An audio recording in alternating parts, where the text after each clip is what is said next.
When we say Allahu Akbar, they say Allah is in front of you. Now again, in a way, we don't know how. He is in front of us, listening to us. The moment you start thinking of something else, Allah move away and says, where did you go? To something better than me? إلى أين؟ إلى خير مني? Where did you go? When you are upset or sad or not going through a good day, if you make wudu and go, or it's time for salah and you did your salah, and when you left from the salah, you're feeling better, your heart is sound. Salah, may Allah subhanahu wa ta'ala give us this. Salah is a medication Allah gave us to feel better. A medication Allah gave us to feel better. We don't look at salah this way. We look at salah as a burden. And even in the non-Arab world, they call it reading salah. What does reading salah mean? It's not a book. And Allah never said, iqra'u salah in the Quran. He never said, read the salah. You go and look in the old translation. What did He say? Aqimu salah. Perform salah. Do salah. Perform. You know perform? If you're a public speaker, people train you to perform. And they give you 1, 2, 3, 4. Perform it. And what does Allah want in my performance? He wants my heart. He does, this is beautiful about salah. When I learned this, Ya Allah, what happened to me? And this is actually, it's a hadith of Rasul alayhi salatu wasalam. When we say Allahu Akbar, they say Allah is in front of you. Now again, in a way, we don't know how. He is in front of us, listening to us. The moment you start thinking of something else, Allah move away and says, where did you go? To something better than me? إلى أين؟ إلى خير مني? Where did you go? The job, the thinking, the people, the money, whatever, we all. Now, we cannot be 100% focused, otherwise we're going to be angels. But at least if this comes to my mind, I'll bring myself back. So salah for me should be the recipe, the medication, the friend I call. I want to vent. We all say this. I didn't mean I just want to vent. And I say, go and vent to Allah. Vent to Allah. He listens. And He will make you feel better, believe me. So salah for that person is the place where all the worries and the sadness will go away. And he feels in it is the freshness or the coolness of the eye. As the Rasul alayhi salatu wasalam said, وَجُعِلَتْ قُرَّةَ عَيْنِي فِي الصَّلَاةِ. And it was made to me that my happiness and coolness of my eyes is in salah. You have to make a dua in this. Allahumma ja'al qurrata ayni fi salah. Ya Allah, make salah an act that will make me feel good. As simple as this. Make a dua for yourself. You know what I say? You deserve it. You deserve it. I'm just not working for it. Meaning I deserve it. Meaning it's possible. And why not? But I'm not working for it. It's not a priority. I want to change this. Number 8, which you said it I think earlier, and la yaftur an dhikri rabbi. You're always in a state of dhikr.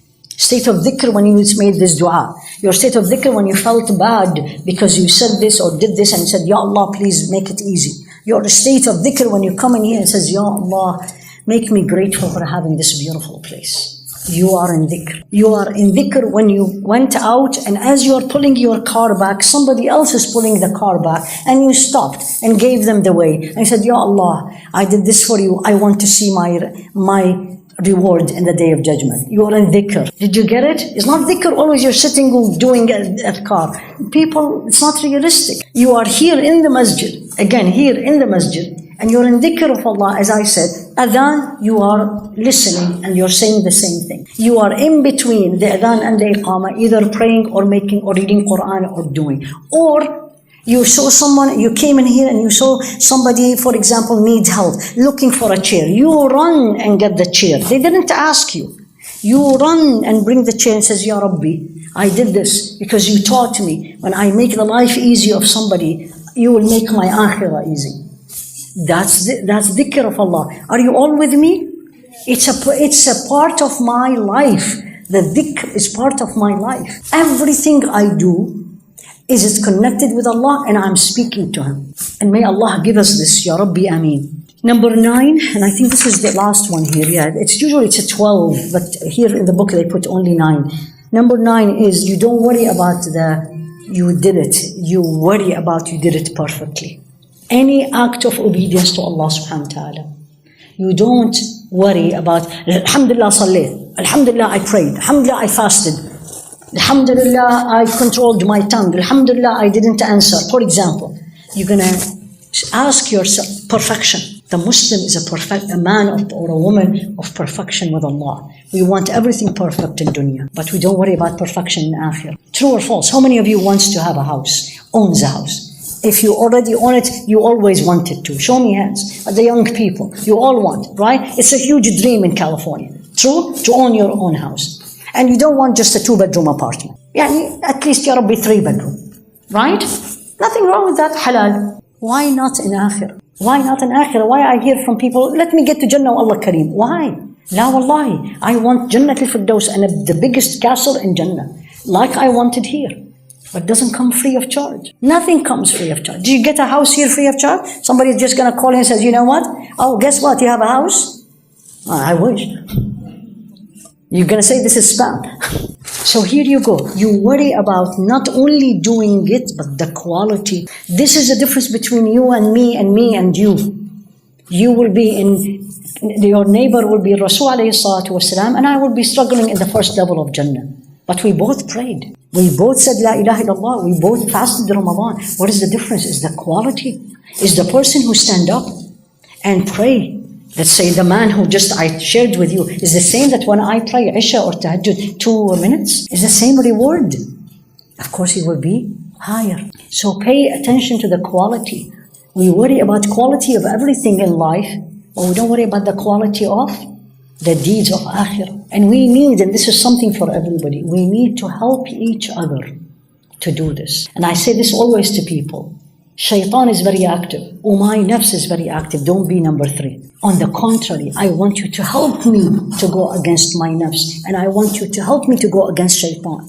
Don't tell me it's okay. No, I don't want someone to tell me okay. Because my nafs is already saying okay. For 10 people are saying okay. I want somebody to look at me and says, really?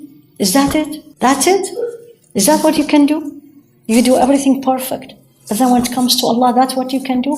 I want that person. I want someone to wake me up. I don't want somebody to just pamper me and says, you're okay, mashallah. Because that's what I say to myself. Are you all with me? This is how we change. When we really care about each other. I remember very well, it was one of the really statements that affected me. Was a mother actually, begging her son to wake up for Fajr. And she said, I said this to him. I said, if I remember well, what did she say? I asked her, I said, you wake him up. Did he wake up? She said, no. I said, what did you do? She said, I thought, and then I was upset, the mother. And she said, I said to Allah, I am not going to say anything because I don't want him to answer me badly. And then he will go under uquq.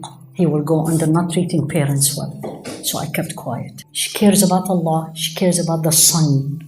That he didn't wake up. Now if she's going to go and keep, she knows he has a temper also, the son. I know the family. But this is a person who is what?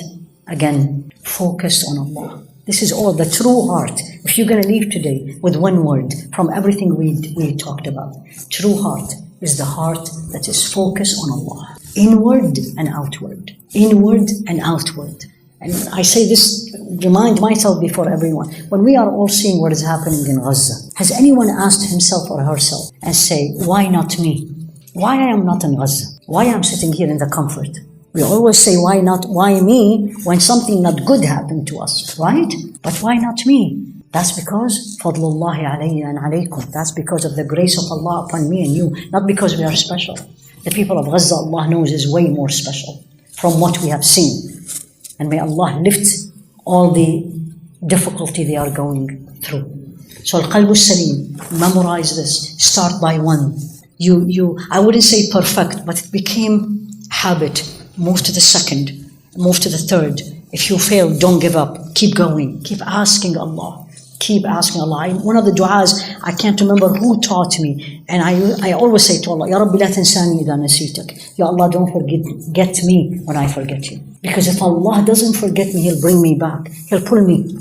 I forget Him. We all forget Him. Dunya takes us. But when He does not give up on me, and when He doesn't forget me, He will bring me back. Like the young man I told you in the plane. Oh, this is amazing. I'm going to write a book about this. So how Allah operated, subhanAllah. So don't give up on yourself and keep working on your relationship with Allah. Keep working on your relationship with Allah subhanahu